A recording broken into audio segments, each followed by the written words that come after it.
This video is brought to you by Squarespace. Hey photographer, Jessica Whitaker here. In today's video, I'm going to be sharing with you 3 ways to stand out in a saturated market. And trust me, these are not the things you've heard on a dozen podcasts before. But first, I want to thank Squarespace for sponsoring this video and making it possible.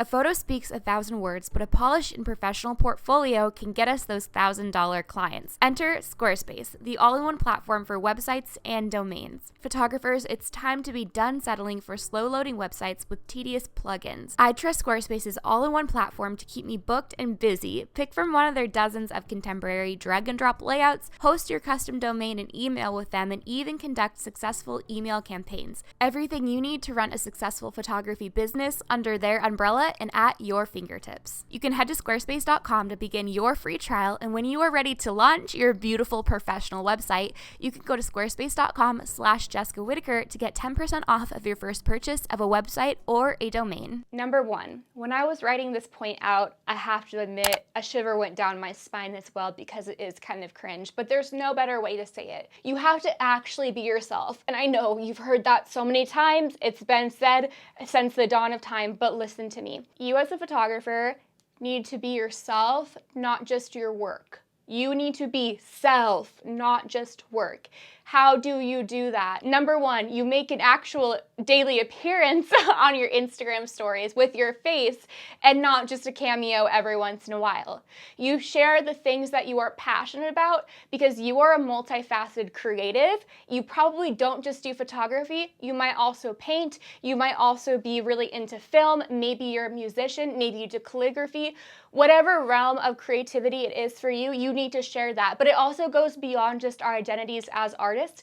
What other things in your life make people actually find common ground with you beyond your work, beyond your skill set? Are you an activist? Are you somebody who is a part of a charity, or you serve in your church in a specific ministry? But how are you going to share that if all you're posting on your photography page is just your photographs? I really think that you can still infuse yourself, photos of yourself too, on your feed. Like every 4 squares needs to be a photo of you. You need to, for lack of a better word, I know this is cringy marketing slang, but you do need to show up. Ooh, somebody give me a better word in the comments below. A better phrase, please. But you do need to show up with your face on your feed and in your stories. Get in front of the camera and share something relevant to your business or to your personal life. Share your other hobbies and interests and have this welcoming, almost community-based environment. That is how you establish trust. That is how you stand out, because you're infusing your personality into your photography, not just through the visual photographs that you're producing, but also by sharing what's inside of you. Now, I do want to talk a bit more. Let's go one step further when it comes to being yourself in an aesthetic way. So by branding, by copy. So copy means like the typing, it means like the way that you type out your captions, like the voice that you're using. There's a big trend right now, I think it's cringy, but it is what it is, where there's a lot of the similar vocabulary and way people are typing. I'm just gonna give a hint, and like the word babe is used a lot. And yes, I think it's cringy, but I'm also Gen Z, but I see it done almost across everybody's platform. Everybody is trying to use the same voice. And while it's fine for people who that is authentically them, they want to use the word babe, by all means, you have the courage, you have the strength. I never could do it. It's not me, it's not authentic. So what does that have to do with you? It means you need to look into yourself and evaluate, has the way you've been presenting your work, your services, yourself to social media, to the world, actually a reflection of you and your personality? You are an individual, wonderful you, and you need to use your individual voice, and that also bleeds out into the rest of your branding, the color palette that you use, your website design. Stop looking to the right and to the left at what everybody else is doing on their websites. There's like 3 very popular types of websites right now. You know, they're beautiful, they're great, but now it's becoming really overdone because, you know, photographers are seeing these and thinking that this is, you know, this is the way to be successful, is only if I stick within this one color scheme. And then they're putting it on their site, and it just doesn't stand out. So how do you stand out in a saturated market if you don't identify with that kind of voice and those color palettes and that aesthetic? You do what's true to you. So for me, I love color. Yellow and pink are my main branding colors, and my site is retro. It's fun. I wanted to lean into the most authentic version of myself, and I don't want to go with a color palette that's popular. I mean, if I can just like say this, and I hope I don't say anything, I see so many amazing podcasts, but all the branding looks the same. It all looks the same, and I think that is because we think that is what we have to, the aesthetic that equals success. And that's not true. This aesthetic that equals success is whatever is the most, I know I'm going to say it authentically, I know, cringe, I know, but it is what is the most authentically you. There is not one look that means successful. It's not choose between these 3 different kinds of a brand and then you'll be successful. The way you're successful is how you treat others, how you serve your clients, the customer experience, how clear your website is, the functionality of it, and your talent, and how hard you want to work to perfect your craft. That is what equals success, not what everybody else is doing. Not that what everybody else is doing is wrong, that's not what I'm saying, but if you don't identify with that look, then why are you trying to be someone that you're not? You have to be yourself. Let's get into number 2. Number 2. Oh my gosh, are you serious? Why aren't you doing this yet? Let me tell you first before I okay, listen to me. You need to use all of the features that Instagram has given you. And I know you're like the poll option, like the question box on story. I'm talking about Instagram Live and Instagram TV. And I know now it's your turn to cringe when I say those words, but listen, your competition is not using Instagram TV. They might use Instagram Live, but no. We are gonna set you up to stand out for success. I want you to get comfortable in front of the camera, and I want you to know that you can record 3 videos to start out with and never post them. But you actually being on camera and putting in the effort is better than nothing. Even if you stumble over your words or are really nervous in the first 10 videos that go up onto your Instagram, it's admirable that you are even there because your competition isn't even there at all. So that is how you can stand out. With Instagram TV and Instagram Live, you can share in Instagram TV what's in your camera bag. You can share 3 tips to get ready for your couple's engagement session, 3 things to do before the wedding day as a bride. On Instagram Live, you can just share when you're editing. You can do a Q&A, even if you feel dumb and it's just gonna be your mom and your siblings who are forced to go on and ask you questions that you've picked out for them. You still need to utilize all of these features. And that still includes Instagram stories. It includes optimizing your full bio, the photos that you post in your feed.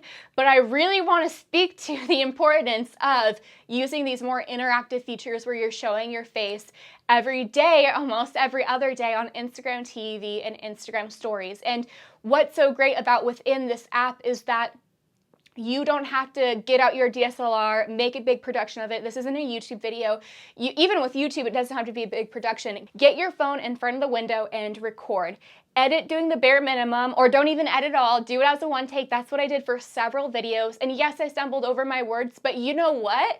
I still went on Instagram TV and got my views from it because Instagram TV, they don't have it where you're paying to play like with posts right now in the feed. Well, my competition wasn't. They were late to the party, so it's time for you. You gotta be on time. When you see this video, you need to start thinking of ideas for Instagram TV because in a month from now, 6 months from now, you will be late. We gotta get you on time to the party. Time is of the essence. Number 3, how are we feeling? Let's take a deep breath in and then out. I didn't even do it myself, but listen to me. You got this. Like, I have your best interest at mind, and I have lots of YouTube videos here with tutorials and reviews that are in the straightforward way. I have my Build and Bloom Photography podcast. So if you want even more tips on Instagram, I have several episodes on that. I have my Build and Bloom Photography group, which is a group of over 65,000 kind, encouraging photographers here to cheer you on. And I also have my online photography workshop where it's my 6.5-hour long masterclass of how to start and scale a photography business in your own backyard on your actual schedule. It's done from a realistic standpoint. You have so many other things in your life going on. How do we scale your business while not having it like consume every hour of every day for you? I teach that in my workshop. Number 3, you need to establish authority in your industry. What does this look like? This looks like sharing more about your craft, even though your clients literally don't know what you're talking about. Your clients are just hiring you for photography. Do they care about your lens collection? No, but they see it and they say, wow, okay, her mind is pretty powerful. I don't know what that means, but she has 2 lenses I'm taken care of. She has the top of the line gear. They have no idea what you're talking about, but they see the authority. They see the authority. And if you can do this from a helpful perspective to help other photographers in your community, bonus points, because that's what it's all about. It's not about how do we stand out from everyone else, push everyone down, and I'm the best. No, no, no. You're not seeing the point. The point is you need to be the best individual version of yourself. And then hopefully that insecurity of feeling like you have all this competition and that you have to battle for the same website theme and similar color scheme to stand out. It's so much easier for you to stand out from your competition if you can actually be yourself. You are already standing out in a saturated market the moment that you start to actually use, again, I'm sorry for this word, but you are your authentic self in every area of your business. Do you see my point? So with that being said, you need to establish authority. This looks like Instagram TVs. This might look like, I know what you're gonna say, but hear me out. This might look like doing some YouTube videos, whether these are photography Q&A videos. You can do the same on IGTV. You can recycle the content even. This could be a behind the scenes videos. This could be a behind the scenes video on TikTok. Even if you don't plan on starting a whole YouTube channel, having 3 or 4 videos out there that offer value to other photographers adds authority to you, and it makes your clients, the clients love it. How are you feeling? I'm excited for you. I truly believe in you and in your business. And if you want to be the first to know when a new tutorial for your photography business comes out, be sure to hit subscribe, because I recently saw that only 20% of my viewers, 20, are actually subscribed. 80% are not. So I think that we can hit a milestone of 200K if you go down and hit subscribe. And what's in it for you is a free tutorial every single week. I also have my photography business podcast called Build and Bloom, and a corresponding photography Facebook group called Build and Bloom, which is actually one of the platform's largest and most engaged and kind and inclusive photography communities. And if you want to take it one step further with your business, you can check out my online photography workshop. It's my 6.5-hour masterclass on how to start and scale your business in your own backyard. I seriously believe in you. I get so stoked whenever I make these videos because I cannot wait to see how it helps you. So let me know in a comment down below which tip stood out to you and which one are you going to take immediate action on, like today after this video. I'll see you in my next video. Bye.